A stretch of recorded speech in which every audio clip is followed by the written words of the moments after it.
Eh bien, bonjour à tous et bienvenue dans ce premier webinaire de l'année pour Universem. Premier petit check qui va m'aider, c'est est-ce que tout le monde m'entend bien? Donc, je vais juste rajouter un petit sondage et je veux vous demander si oui ou non vous nous entendez, vous nous voyez correctement.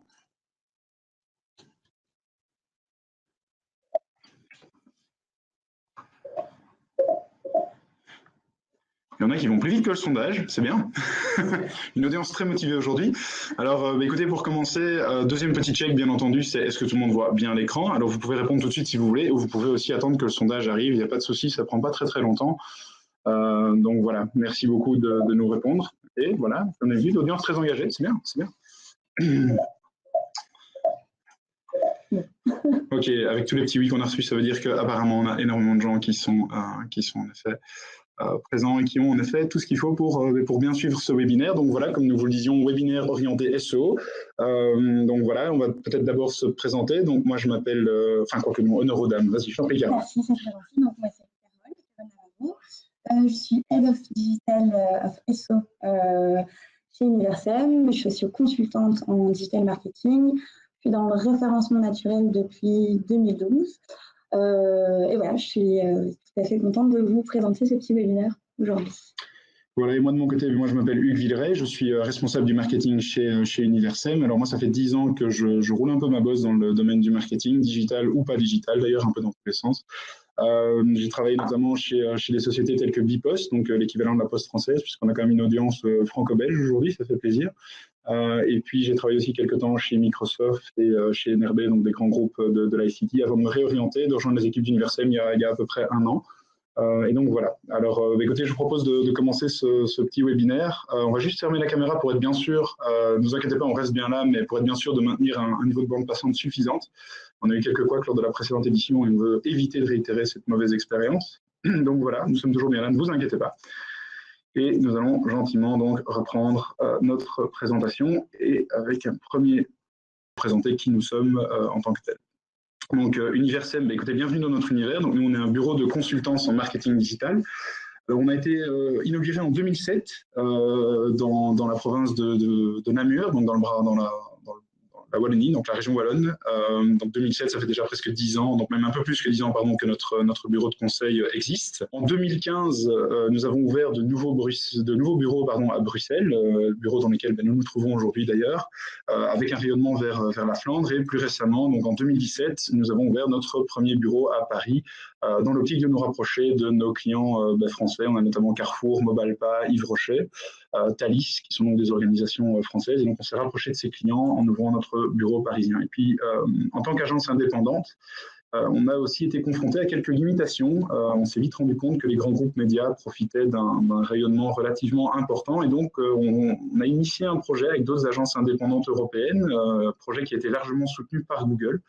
Et on a créé en fait le réseau DAL pour Digital Alliance International. Et donc, c'est 10 agences indépendantes qui unissent leurs forces pour offrir à leurs clients la meilleure expérience possible. Donc, on reste indépendant, mais on échange. Donc, régulièrement, on se retrouve et on échange sur le SEO, le SEA, les bonnes pratiques en matière de marketing digital, un retour d'expérience. Ça nous permet d'offrir des services plus poussés, mieux aboutis parfois, et puis d'avoir parfois des retours très intéressants sur les tactiques que l'on met en place. Alors en quelques mots, nous sommes Google Partner Premier, on est certifié Google Analytics, Google Tag Manager, Google Data Studio, Bing Ads. Nous sommes 32 experts, dont Carole fait partie. Nous avons à peu près 150 clients au niveau européen, nous parlons plusieurs langues, bien entendu en Belgique, le français, le néerlandais, et puis également l'allemand, l'anglais, l'espagnol. Belle croissance organique de 4000% depuis notre création, et à peu près 6 clients sur 10 chez Universem sont des clients B2B, alors que 60% du revenu est généré par des clients B2C. Et les 3 grands leitmotifs d'Universem, c'est l'acquisition, la conversion et la rétention des clients pour nos clients. Voilà une petite photo sympathique. On a des fans de hockey dans l'équipe et chaque année on prend part à un tournoi de hockey corporate. L'an dernier, on ne s'est pas très bien classé, mais on tourne cette année-ci, on fera certainement beaucoup mieux, j'en suis certain. Notre expertise, donc, c'est la stratégie digitale. La première chose qu'on va faire, c'est s'asseoir à côté de vous, c'est vous accompagner, vous écouter, voir un peu comment on peut vous aider. Et puis, c'est le search marketing, le SEO, le SEA et le social ads, donc le SEO qui est la thématique du jour, et puis l'analytics pour mesurer finalement les performances de ces tactiques que nous vous recommandons de mettre en place pour supporter votre croissance et pour atteindre les objectifs business que vous vous êtes fixés. Et j'en arrive à ce petit point qui est très important, c'est que le marketing est mort. Non, non, ne vous inquiétez pas, je ne suis pas un mauvais prédicteur, mais je dis juste que le marketing dans sa forme la plus conventionnelle est morte. Et ce qui caractérise Universem depuis maintenant près de 10 ans, c'est le fait que quoi qu'on fasse, on le remet systématiquement en question dans l'intérêt de nos clients, puisque rien n'est figé. Et je pense que c'est très important à le dire, parce que même la présentation d'aujourd'hui, finalement, et j'espère que tu partages mon point de vue, Carole, elle n'est pas figée, puisque c'est un premier constat de grandes tendances émergentes qui vont encore évoluer, qui vont encore avancer. Et donc, voilà, je te cède la parole pour justement présenter ces trois grandes tendances. Exactement, merci. Et donc, voilà, je dis bonjour à tous à nouveau, quand il y en a des petits retardataires. Donc, aujourd'hui, je vous propose, avec Hugues, trois grandes tendances CSO 2018. Alors, on a fait un petit parti pris, parce que pour nous, en fait, c'est plus que des tendances, c'est vraiment des sujets qu'on pense qu'il faut maîtriser. Et donc, aujourd'hui, on va parler du Mobile First Index, de la recherche vocale et des featured snippets, donc la position 0, qui est appelée en français. Donc, comme je disais, c'est plus que vraiment des tendances, mais vraiment des sujets à maîtriser. Et nous aussi, ici, l'objectif, c'est vraiment pas forcément de vous donner des recettes toutes faites, mais plutôt de vous aider à mieux comprendre l'impact et les liens de ces différentes tendances et de vous orienter un peu dans vos actions d'optimisation SEO que vous devriez vraiment envisager ces prochains mois, voire ces prochaines années. Donc, c'est parti. Le Mobile First Index. Alors, concrètement, c'est quoi le Mobile First Index? C'est simplement une nouvelle manière d'explorer et d'analyser les sites web pour Google. Donc concrètement, qu'est-ce que ça donne? C'est que la version mobile d'un site web, ça va devenir la version qui est prioritaire, la version privilégiée pour l'indexation dans les résultats naturels, que ce soit sur desktop et mobile. Donc c'est là où il y a vraiment le gros changement. Et gros changement, mais finalement pas tant que ça, parce que c'est un peu une suite logique de ce qui était déjà un petit peu amorcé avec l'update de Google pour le mobile friendly, qui était aussi connu sous le nom de Mobilegeddon. Et donc ça a été lancé en avril 2015 déjà. Et en fait, avec le Mobile First Index, ce qu'on se rend compte, c'est que clairement Google a compris quelque chose. Il est merci. Oups, petit problème. Un petit couac. En arrière. Et c'est parti. Voilà. Donc, ce qu'on se rend vraiment compte ici, c'est que Google a pris conscience de quelque chose. Déjà, depuis 2015, il nous avait fait comprendre quelques petits indices qu'il fallait commencer à prendre le mobile au sérieux. Là, grosso modo, avec le Mobile First Index, pourquoi on doit vraiment s'y intéresser? Parce que Google l'a compris, et il a compris qu'en fait, ces internautes, ils faisaient beaucoup de recherches mobiles. Les recherches mobiles ont dépassé les recherches sur support fixe. Ça fait déjà un moment aux États-Unis. C'est le cas aussi maintenant pour la France. Donc, en gros, il y a aussi un changement donc, au niveau de où se font les recherches. Mais ce qu'il faut savoir aussi, c'est que le chercheur sur la recherche sur mobile, elle est aussi un peu différente dans le sens où les mobinautes, ils sont un peu moins patients que sur desktop. Et Google nous l'a déjà signalé que il fallait quand même déjà envisager d'avoir un temps de chargement de page inférieur à 3 secondes. Donc, ça, c'est pour les petites tendances. Donc, en gros, Google a compris que ces internautes, ils étaient surtout sur mobile, et donc il doit forcément adapter son index, sa façon d'indexer, mais aussi finalement que les résultats qu'il présente soient vraiment adaptés au support préféré de ces internautes, c'est-à-dire le mobile. Et en gros, qu'est-ce que ça change pour le SEO ici, pour le référencement naturel? Pourquoi on doit vraiment s'y intéresser?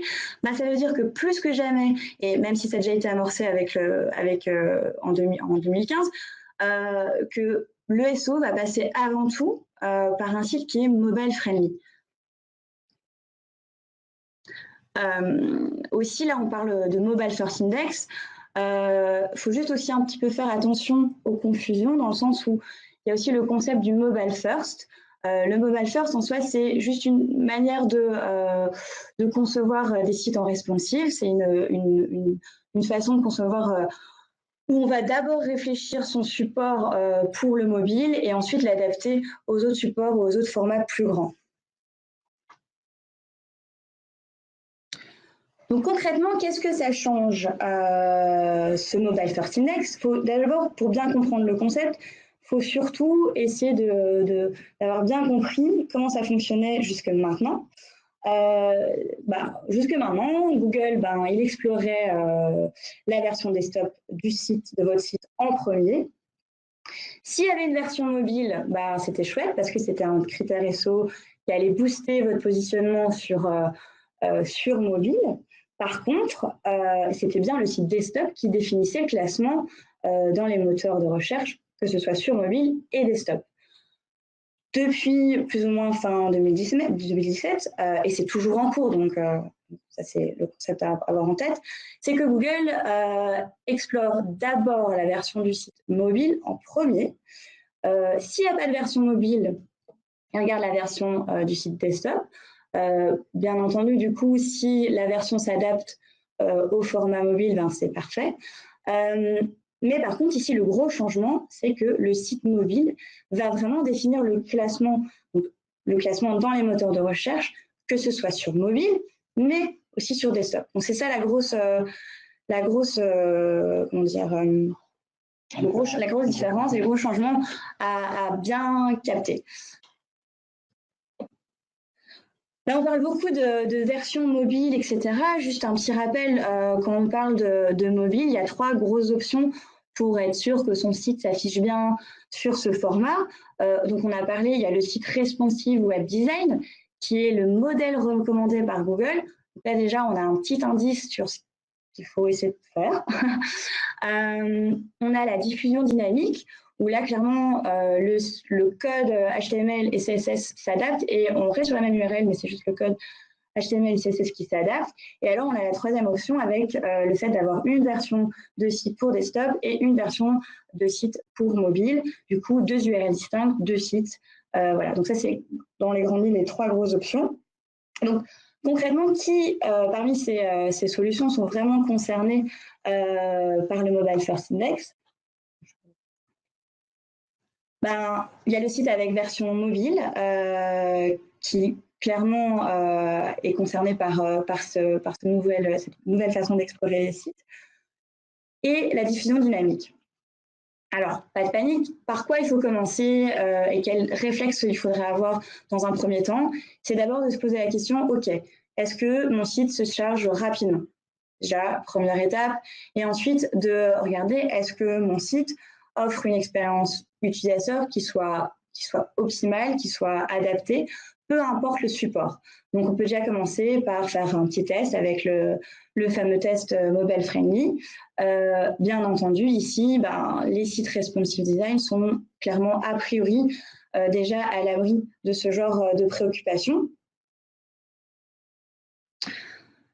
Si effectivement on ne répond pas vraiment à ces critères et que le site n'est pas vraiment adapté au support mobile, on peut déjà aussi commencer, pas de panique, déjà commencer par petit tips, se dire je vais mettre mon site mobile, donc si j'ai bien une version site mobile dédiée, je vais l'ajouter dans la Search Console, c'est tout à fait possible, et déjà de là y suivre les recommandations que Google pourrait me donner pour l'ergonomie mobile de cette version.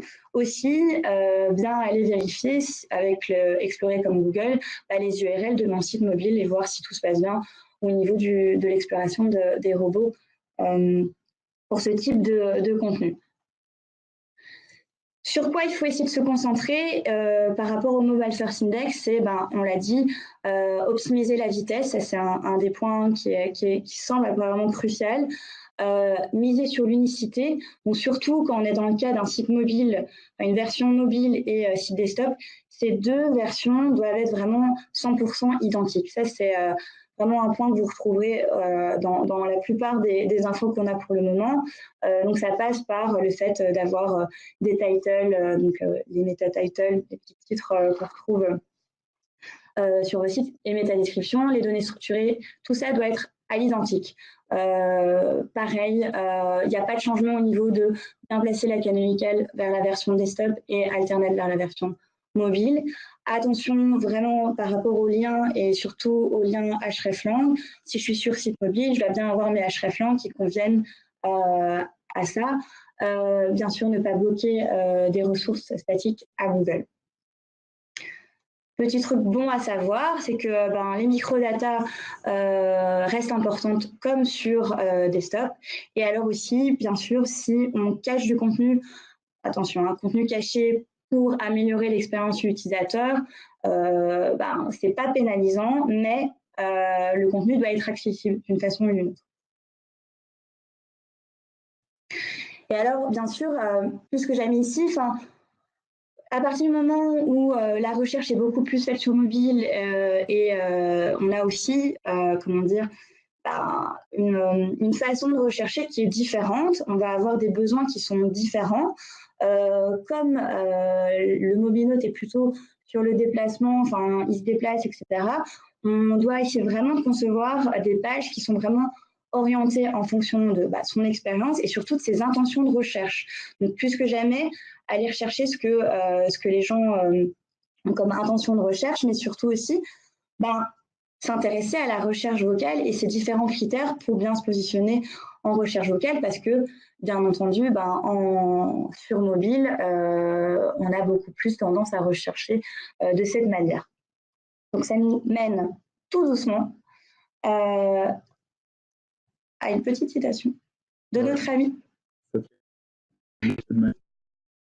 Alors, là, comme il le dit, la voix est une révolution qui va profondément transformer l'ère digitale dans laquelle nous évoluons. Alors, effectivement, la recherche vocale, on peut la voir comme une révolution dans le sens où on est en train de, oui, révolutionner la façon de faire des recherches. Et forcément, beaucoup de changements à ce niveau-là. Alors, si vous n'êtes pas convaincu par rapport à cette recherche vocale, on le sait, les recherches vocales sont vraiment en augmentation. Pour 2017, combien de requêtes vocales sur mobile en 2017 32%, et on envisage en tout cas plus de 50% de recherche vocale en 2020. Alors, clairement, il y a une tendance à ce niveau-là. Et pourquoi c'est une priorité? Il y a aussi au niveau référencement naturel, le SOCAMP avait déjà prédit, entre guillemets, que c'était une priorité dans le domaine pour 2018. Mais quel est vraiment finalement le lien entre recherche vocale et finalement l'impact avec le référencement naturel? Donc, comme j'ai dit, on est vraiment en train d'amorcer un nouveau modèle de recherche. La recherche vocale, ça nous mène à des requêtes qui sont beaucoup plus longues. On est dans la recherche conversationnelle. On est vraiment dans des requêtes qui deviennent des questions. On n'est plus simplement dans taper quelques mots. On recherche vraiment des questions. Forcément, ça amène que derrière ça, il y a des nouvelles attentes de ces internautes, de personnes qui recherchent sur Internet. On a vraiment un besoin de réponses et pas simplement de résultats qui vont correspondre à une recherche. Du coup, forcément, le moteur de recherche doit s'adapter. Donc, le moteur de recherche doit s'adapter, et ça veut dire aussi que les éditeurs de sites web doivent aussi s'adapter, parce que ça veut dire que les règles du référencement naturel sont en train aussi de changer. Google, lui, il a besoin d'identifier des réponses à des questions dans les contenus pour pouvoir fournir ces éléments-là comme réponse en recherche vocale. Du coup, ça nécessite d'aller beaucoup plus loin que simplement placer des termes clés et des synonymes dans des zones qui sont importantes pour le référencement naturel. Donc, clairement, comment on va essayer de s'adapter à cette nouvelle façon de rechercher? Alors, les internautes posent des questions, on va leur offrir des réponses. Comment on fait? Déjà, on propose des contenus vraiment sous forme de réponses et on va développer une réponse à cette question, bien entendu. Aussi, petit point, c'est de savoir que les réponses, on va privilégier le langage parlé qui s'adapte parfaitement à l'utilisation des assistants virtuels qui utilisent beaucoup la recherche vocale. Comment est-ce qu'on peut essayer de proposer des réponses à des questions sur son site finalement? Parce que on peut déjà commencer par miser, par exemple, sur les FAQ. donc les questions fréquemment posées, et de s'intéresser à comment on pourrait essayer de répondre à des interrogations que sa cible pourrait se poser. Attention tout de même, petite nuance avec cette fameuse recherche vocale, c'est qu'on ne va pas s'emballer et partir dans tous les sens, il ne faut pas non plus refaire tout son contenu sous forme de questions-réponses. La recherche vocale, ça va quand même cibler pour le moment des requêtes qui sont plutôt transactionnelles, donc quel est le prix de, plutôt des recherches informationnelles, comment couper, etc., toutes des choses un peu liées à la cuisine, par exemple, et directionnelles. Donc, ça reste quand même relativement ciblé pour le moment en termes de questions, et donc, il faut quand même que de votre côté, vous preniez bien ça en compte et que ça reste pertinent et que ce soit des choses que vous pouviez développer aisément et sur votre contenu. Alors, c'est très chouette la recherche vocale. On a compris, il faut essayer de proposer des réponses sur son site. Après, on peut aussi s'intéresser finalement à quels sont les autres potentiels critères de positionnement pour cette fameuse recherche vocale. Comment je vais faire, moi, pour justement être une réponse à cette fameuse recherche. Attention ici, je prends vraiment des pincettes parce que ça reste quand même des premières études qui montrent des premiers critères qui seraient relevants et qui montreraient effectivement un impact pour être bien positionné en recherche vocale. Pour le moment, ce qu'on voit, c'est clairement l'impact du fait d'avoir un site qui est rapide. La vitesse du site aurait un impact là-dessus. Le fait d'avoir un site qui est en HTTPS, voilà, ça c'est clair que souvent ça va être des sites qui sont sécurisés du coup, des sites qui ont généralement une grosse autorité au niveau de leur nom de domaine, des réseaux sociaux qui ont des signaux quand même relativement forts, donc beaucoup de partage Facebook, etc. Une réponse qui est quand même, soyons quand même, comment dire, réaliste, dans le sens où c'est des réponses qui sont souvent quand même déjà bien positionnées dans les résultats naturels sur desktop. Donc forcément, ça veut dire implicitement que la page est quand même bien optimisée et qu'on a déjà un bon ranking en naturel. Et un autre élément, c'est le fait de comment ce résultat, d'où il vient et comment il est structuré en fait. Comment cette page en question est structurée. Et ce qu'on remarque, c'est que ça vient souvent de featured snippets. Donc, j'en ai parlé au début, les featured snippets, c'est la fameuse position 0. Et donc, on va venir justement à comment je fais pour apparaître en tant que featured snippet. Alors, juste pour quand même rappeler ce que c'est, les featured snippets, en fait, c'est en français, parce qu'on parle aussi français, c'est des extraits optimisés. Et c'est aussi appelé la position 0. Donc, c'est quoi? C'est vraiment les blocs de réponses qu'on va voir sur Google. Et donc, ça va prendre des formes du style, voilà, des listes, des images. Et donc, c'est vraiment une réponse qui est affichée. Donc, voilà, comment on va cuisiner des manalas. Si vous ne savez pas ce que c'est des manalas, je vous invite à faire une recherche. Et alors, c'est donc des extraits optimisés et ce qui est vraiment chouette, c'est que c'est des extraits de contenu web qui sont placés dans les résultats directement au-dessus de tous les autres résultats. C'est pour ça qu'on les appelle, qu'on appelle ça aussi position 0. Ce qui est chouette aussi, c'est qu'en fait, on a les extraits optimisés, mais on peut aussi apparaître dans l'extrait optimisé, donc dans le featured snippet, mais aussi dans les autres questions posées. Donc, c'est quand même des éléments à prendre en compte. Pourquoi concrètement on peut s'intéresser à ces éléments-là? C'est déjà parce que rien que le fait que c'est une part d'affichage qui est clairement en grosse croissance, ça va sûrement augmenter encore plus avec justement la recherche vocale. On sait à peu près que ça arrive dans environ 15% des recherches. C'est clairement un espace de résultats supplémentaires et très visible dans les résultats naturels. On est au-dessus de tous les résultats. On a un lien sourcé vers un contenu avec une image, on peut bien les choses, une position qui génère 33% du trafic de recherche. Et en plus, ça répond aux critères des résultats de la recherche vocale. Donc, voilà, je pense que c'est quand même relativement intéressant en termes de référencement naturel. Alors, comment on fait pour avoir des featured snippets? On peut déjà, on regarde un peu sur Google, mais le truc c'est que il n'y a clairement pas de balisage, en tout cas de marquage spécifique à mettre en place dans son code, etc. pour ça. C'est justement à ne pas confondre avec tout ce qui est anciennement les rich snippets, qui étaient les rich results, donc les autres éléments qu'on peut voir avec les données structurées, etc. Là, c'est encore autre chose, les features snippets. Donc, pas de... Mais on a quand même des petites pistes d'optimisation à suivre. Qu'est-ce qu'on peut faire? On a déjà rédiger un contenu autour d'une question. Alors déjà, ça c'est le premier point. Évidemment, il faut essayer de répondre à la question, parce que ça ne suffit pas juste de... Je suis un peu surpris là, du deuxième point par rapport au premier point. Mais bon, vaut mieux prévenir.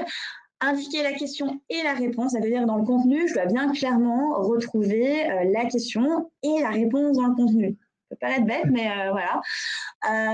Question-réponse se trouve dans les premières lignes. Alors ça, c'est vraiment aussi un élément qu'on voit qui pourrait influencer l'affichage feature snippet. Si vous avez un processus, quelque chose qui prend différentes étapes, etc., utilisez des listes à puces. Vraiment, ça peut aussi aider. Avoir une image, alors ça c'est bien, mais avoir une image pertinente, c'est encore mieux. Et surtout, essayer de placer l'image autour, voire proche de la réponse. Pas de verbiage, dans le sens où vous n'essayez pas de broder. Donc, on sait aussi que les feature snippets, on est censé avoir un contenu qui est quand même assez dense, mais ne brodez pas, quoi. Ça sert à rien de commencer à embrouiller les gens. Il faut que ça soit clair, concis, avec une écriture plutôt simplifiée. Donc, je vais plutôt viser le langage simple. On parle de vraiment parler comme si on parlait à un enfant de 10 ans, plus ou moins. Allez, un peu plus peut-être. Mais bon, ça soit clair, simplifié. Et alors, surtout, essayer de structurer le contenu en fonction du système de la pyramide inversée. On va voir ce que c'est juste après. Mais tout ça, déjà, ça devrait être des bonnes pistes. Comment est-ce qu'on peut essayer de se lancer concrètement? Déjà, on peut commencer aussi par rechercher qui fait quoi, déjà, pour se donner un peu des indicateurs. Est-ce qu'il n'y a pas des petites opportunités en termes de questions à exploiter, voir où on en est aussi de notre côté.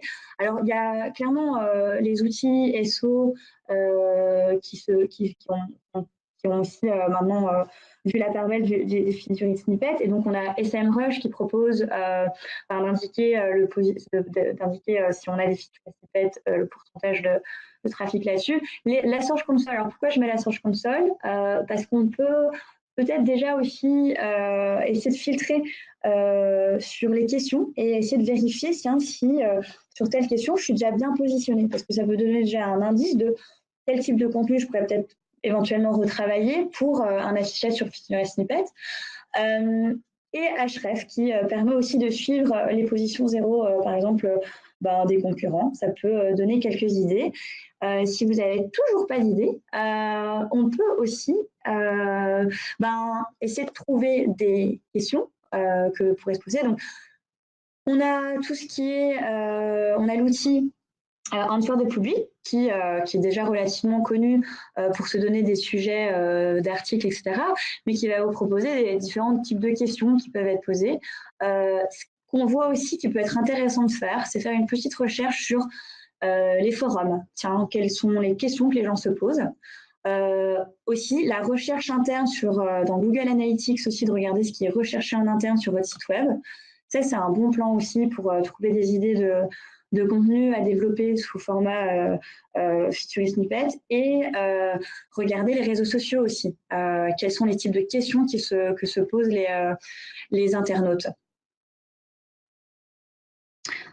Et enfin, maintenant, une fois qu'on a ces idées à quelles questions on pourrait développer, quelles réponses on pourrait développer, comment on va faire?